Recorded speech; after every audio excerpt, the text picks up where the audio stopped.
Kemudian yang keduanya lanjutannya adalah Assalamualaikum warahmatullah. Apa makna dari warahmatullah? Arti dari warahmatullah adalah serta rahmat Allah. Semoga keselamatan atas kalian dan kasih sayang dari Allah. Kasih sayang dari Allah Subhanahu wa ta'ala. Kita semuanya membutuhkan kasih sayang Allah Subhanahu wa ta'ala. Karena kita tidak mampu terlepas dari kasih sayang Allah Subhanahu wa ta'ala. Maka ketika kita berdoa Assalamualaikum warahmatullah, kita meminta kepada Allah, berdoa bukan hanya mengharapkan keselamatan, tapi juga kasih sayang.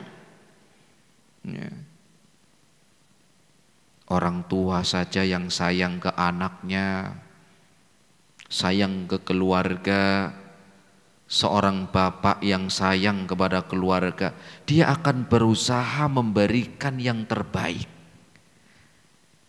Dia akan berusaha agar keluarganya dijauhkan dari keburukan.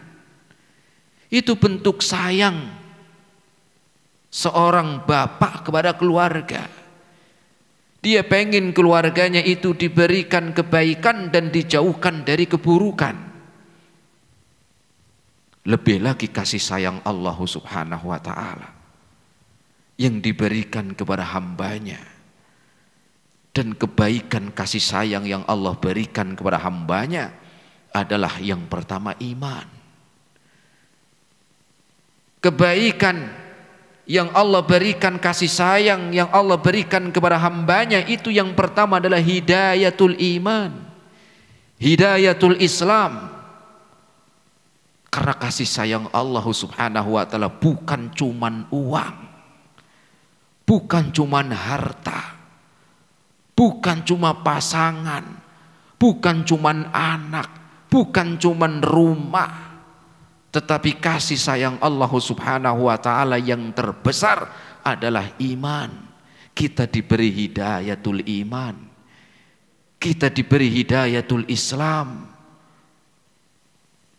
Karena kita mendapatkan hidayatul iman dan Islam bukan karena orang tua. Banyak orang tua ya, yang orang tuanya masih kafir, anaknya muslim. Bukan dari keturunan. Betapa banyak orang tua yang dia tidak beriman tetapi anaknya beriman. Ketika hari ini masih banyak orang-orang yang menyembah selain Allah Subhanahu wa ta'ala, beribadah kepada manusia, beribadah kepada jin, beribadah kepada berhala, tetapi Allah memberikan kasih sayang kepada kita. Kita diberi hidayah untuk beribadah hanya kepada Allah. Bukankah ini nikmat yang besar, kasih sayang yang paling besar? Karena kasih sayang Allah bukan hanya harta. Kalau cuman harta, Fir'aun kurang apa? Korun kurang apa?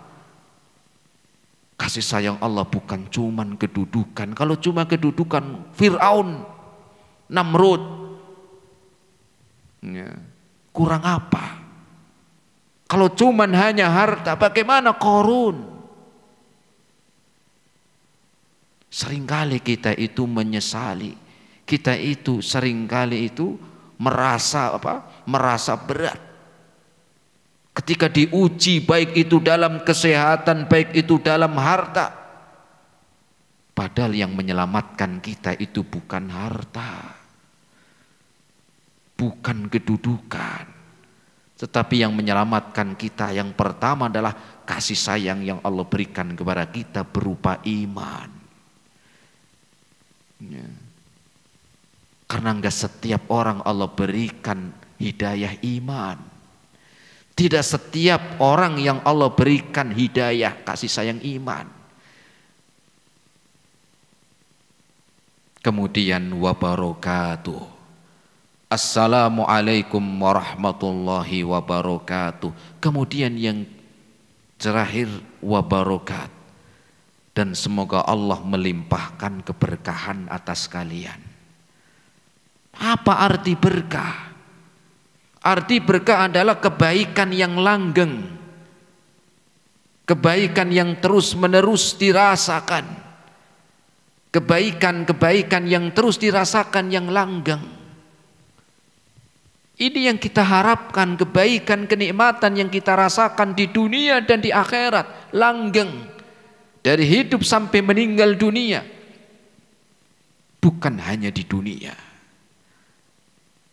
Bukan hanya ketika masih hidup. Tetapi kita mengharapkan keberkahan dari keselamatan, kemudian yang keduanya dari kasih sayang dan kebaikan yang langgeng, itu dunia dan akhirat. Sehingga ini doa yang istimewa. Dan aslinya bacaan salam itu baik di dalam sholat ataupun di luar sholat, itu doa istimewa. Karena isinya penuh dengan doa yang sangat istimewa. Kalau kita tahu artinya. Makanya tidak aneh ketika orang Yahudi iri. Tidak aneh ketika kaum Yahudi itu hasad. Ngiri dengan kalimat salam. Apa Ustaz tahu? Ustaz tahu. Karena Rasul mengkabarkan kepada kita. Kaum Yahudi itu ngiri kepada umat Islam itu dengan ucapan salam.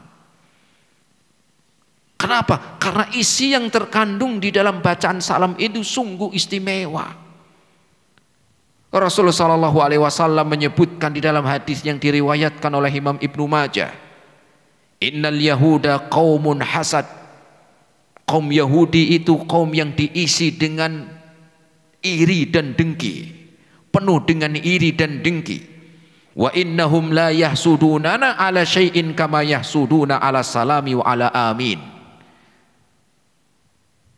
Kaum Yahudi itu sangat ngiri kepada umat Islam di dalam dua hal. Ada di dalam yang lain, tapi dalam dua hal ini sangat ngiri, hasad.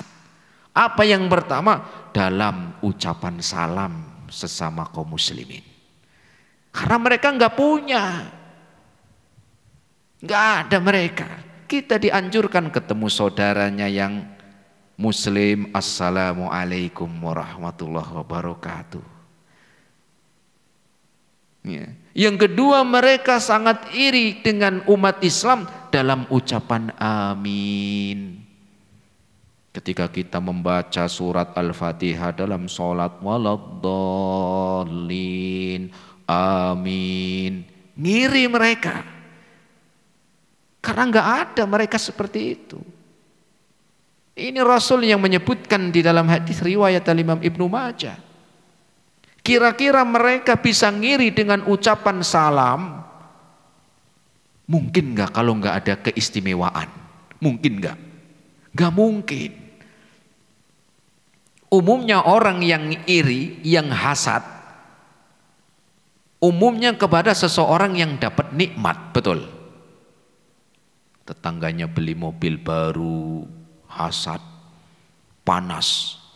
Ya. Umumnya kan orang hasad itu kalau ngelihat orang lain dapat nikmat. Ya. Umumnya. Ya. Tetangganya beli rumah baru, panas. Temennya beli gelang emas segede pelek becak. Ya. Langsung sakaratul maut. Saking apa? Saking panasnya. Ya. Kenapa? Karena ada hasad. Ya. Tetangganya naik jabatan, kedudukannya, hasad, paling itu nyogok. Kenapa sih nggak mau doakan semoga amanah? Karena hasad. Ya. Dan orang yang hasad kepada saudaranya umumnya karena dia dapat nikmat. Begitu juga kaum Yahudi ketika hasad kepada umat Islam karena di dalam umat Islam itu ada ucapan salam. Mereka nggak ada. Menurut kaum Yahudi ini istimewa. Ini nikmat, kenapa nggak dikasih ke mereka? Kok ngasihnya ke umat Islam gitu? Ya. Dan ucapan salam ini tidak bisa tergantikan dengan ucapan yang lain. Nyamain aja enggak, apalagi ganti. Nyamain aja enggak.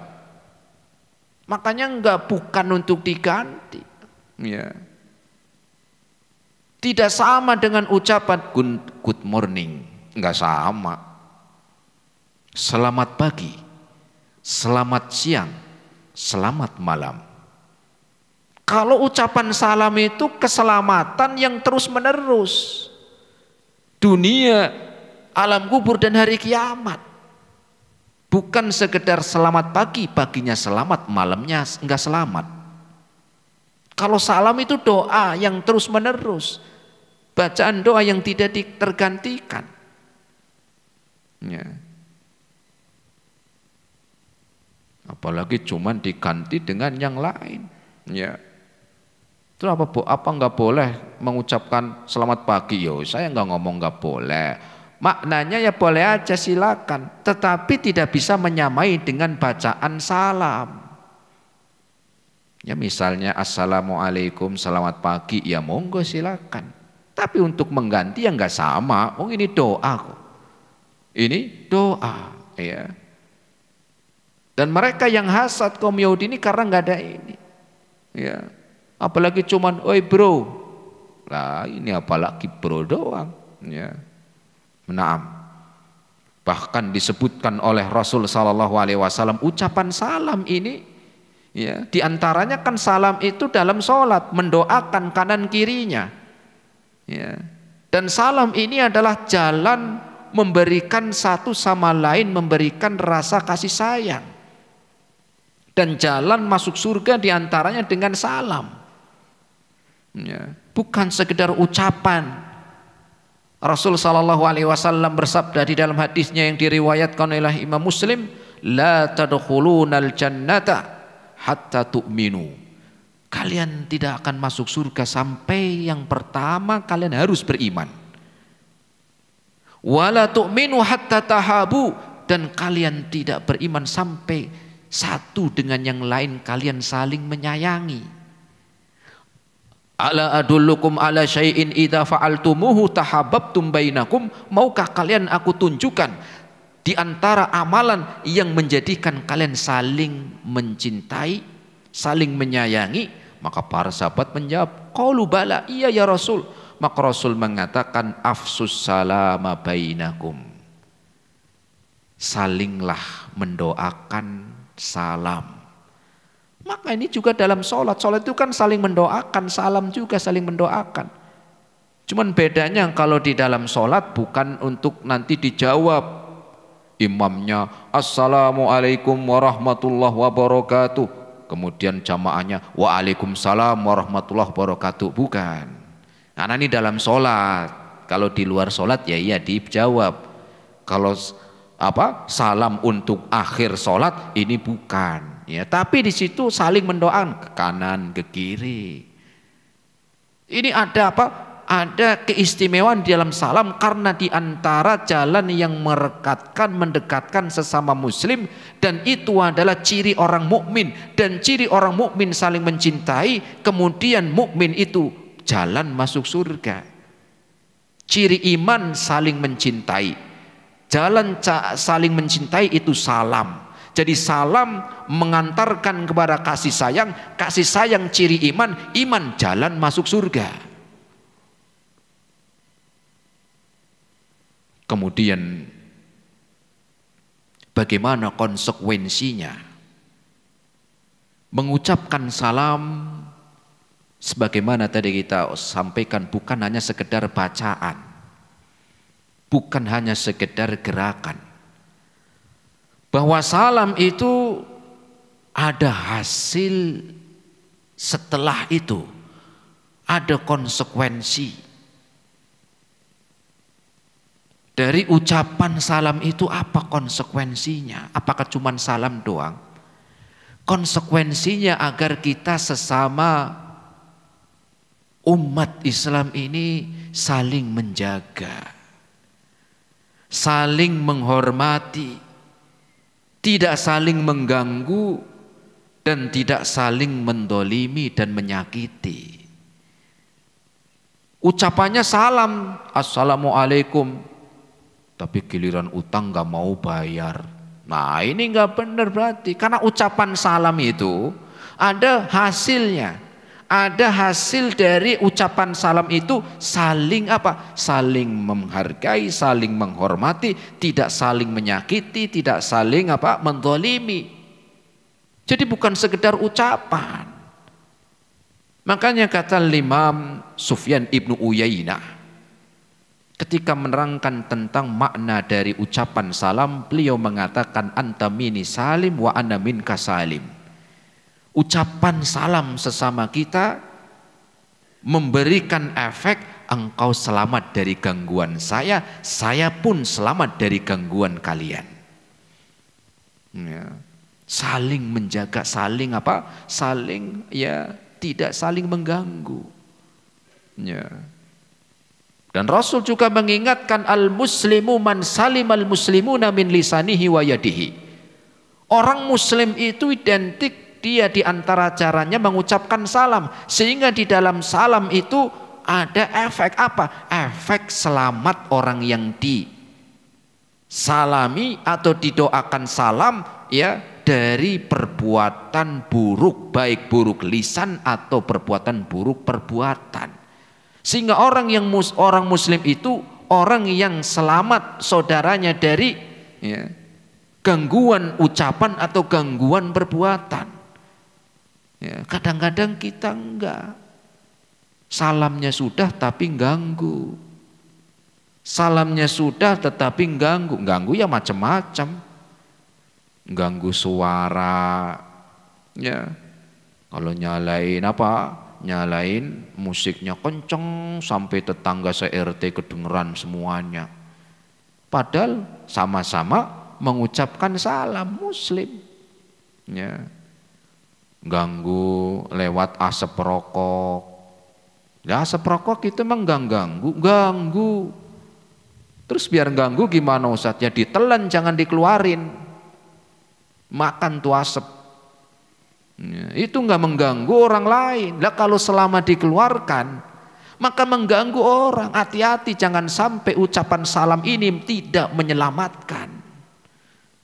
Jangan sampai bacaan salamnya dia ucapkan tetapi enggak menyelamatkan nanti dari kiamat. Ya. Mengganggu macam-macam, mengganggu jalan, mendolimi, ya. Jangan sampai ucapan selamat tadi ya tidak memberikan keselamatan. Justru malah ucapan salamnya ya akan memberikan dampak keburukan, naudzubillah. Ustadz, saya pernah ngelihat orang yang sholat ketika salam itu ada gerakan tangan kanan membalikan, kemudian tangan kiri dia membalikan. Apakah ada Ustadz? Enggak ada. Dan tidak perlu selama tidak ada ya dalil dari ajaran Rasul demikian, ya kita enggak usah amalkan. Wong agama Islam ini aslinya gampang dan simpel. Ada buktinya ya diamalkan, kalau enggak ada ya sudah.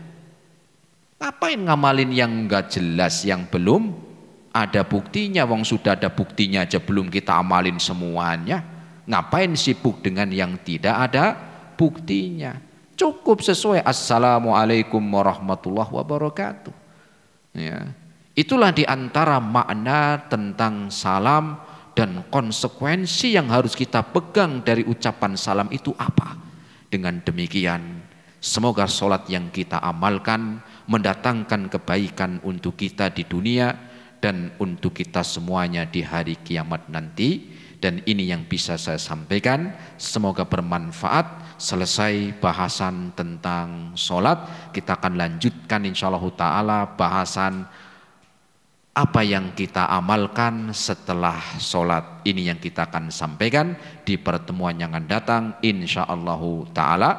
Terima kasih atas segala perhatiannya, mohon maaf atas segala kekurangannya. Kita akhiri subhanakallahumma bihamdika asyhadu an la ilaha illa anta astaghfiruka wa atubu ilaik. Wassalamualaikum warahmatullahi wabarakatuh.